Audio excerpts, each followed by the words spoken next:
Hi friends, welcome to தெய்வாஸ் Nalabagam. இன்னைக்கு தெய்வாஸ் நலபாகத்துல ஒரு சூப்பரான பொட்டேட்டோ ஒயிட் குருமா எப்படி செய்யறதுன்னு பார்க்கலாங்க. இது சப்பாத்தி, பூரி, அப்புறம் இட்லி, தோசை எல்லாத்துக்குமே தொட்டுக்கிறதுக்கு ரொம்ப சூப்பரா இருக்கும். வாங்க எப்படி செய்யறதுன்னு பார்க்கலாம்.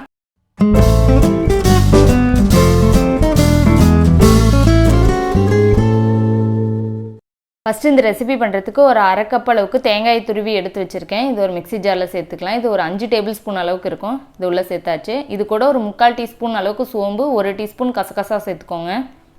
இதில் ஒரு 5 முந்திரி பருப்பு சேர்த்துக்கோங்க.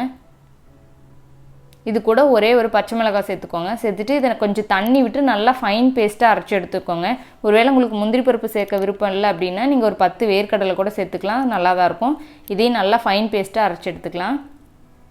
இந்த அளவுக்கு நல்லா அரைச்சாச்சு. நல்லா கட்டி எதுவும் இல்லாமல் நல்லா அரைச்சி எடுத்துக்கோங்க. இப்போ இது உரமாக இருக்கட்டும், நம்ம குழம்பு செய்ய ஸ்டார்ட் பண்ணிடலாம். ஒரு பேனை ஹீட் பண்ணிவிட்டு 1.5 டேபிள் ஸ்பூன் அளவுக்கு ஆயில் சேர்த்துக்கோங்க. இதில் 1 இன்ச் அளவுக்கு ஒரு பட்டை, 3 கிராம்பு, சின்னதாக ஒரு கல்பாசி சேர்த்துக்கோங்க.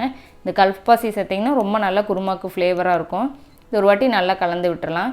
இப்போ இதில் ஒரு பெரிய வெங்காயத்தை பொடியாக கட் பண்ணி வச்சுருக்கேன். இதையும் உள்ளே சேர்த்துக்கலாம். சேர்த்துட்டு இது நல்லா கண்ணாடி பதம் வர அளவுக்கு இதை நல்லா வதக்கிக்கோங்க. வெங்காயம் நல்லா இந்தளவுக்கு வதங்கிருச்சு. இப்போ இதில் 2 பச்சை மிளகாயை கீறி வச்சுருக்கேன். இதையும் உள்ளே சேர்த்துக்கலாம். இல்லைனா நீங்கள் உங்கள் காரத்துக்கு தகுந்த மாதிரி சேர்த்துக்கோங்க. இல்லை 2 டேபிள் ஸ்பூன் அளவுக்கு புதினா கட் பண்ணி வச்சுருக்கேன். இதையும் உள்ளே சேர்த்துக்கலாம். சேர்த்துட்டு ஒரு வாட்டி நல்லா வதக்கி விட்டுருங்க.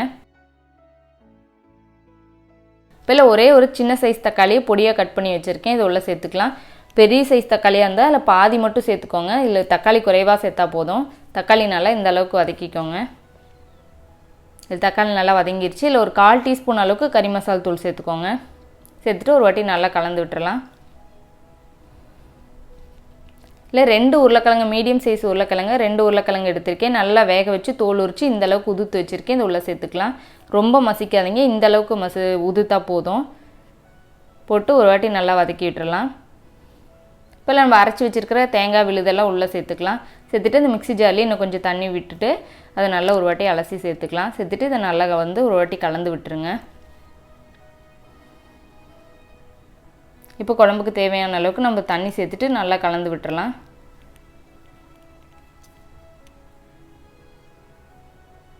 இப்போ இந்த குருமாவுக்கு தேவையான அளவுக்கு உப்பு சேர்த்துக்கோங்க.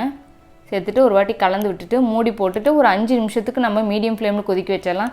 இதில் இஞ்சி பூண்டு பேஸ்ட்டு போட்டதோட கிளிப்பிங்ஸ் மிஸ் ஆயிடுச்சு. ஒரு அரை டீஸ்பூன் அளவுக்கு வெங்காயம் வதக்கி இஞ்சி பூண்டு பேஸ்ட்டு போட்டுக்கோங்க. இப்போ ஒரு 5 நிமிஷத்துக்கு நல்லா கொதிக்கிட்டோம்.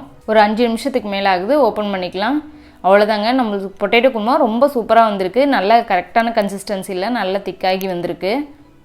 தண்ணி நீங்கள் கரெக்டாக இது ரொம்ப நேரம் கொதிக்க வைக்க தேவையில்லை. அதனால் தண்ணி கரெக்டாக பார்த்து சேர்த்துக்கோங்க. இப்போ கொஞ்சம் கட் பண்ண மல்லி இலை தூவிக்கலாம். தூவிட்டு ஒரு வாட்டி நல்லா கலந்து விட்டுருங்க. ரொம்ப நல்லா வாசனையாக இருக்கும். நல்லா வீடே கமகமன்னு வாசனையாக இருக்கும். இந்த சப்பாத்தி, பூரிக்கெல்லாம் ரொம்பவே சூப்பராக இருக்கும். நீங்களும் இந்த ரெசிபியை வீட்டில் ட்ரை பண்ணி பாருங்கள். உங்களுக்கு பிடிச்சிருந்துச்சின்னா லைக் பண்ணுங்கள். உங்கள் ஃப்ரெண்ட்ஸுங்களுக்கும் ஷேர் பண்ணுங்கள். நம்ம தெய்வாஸ் நலபாகம் சேனலுக்கு சப்ஸ்கிரைப் பண்ணுங்கள்.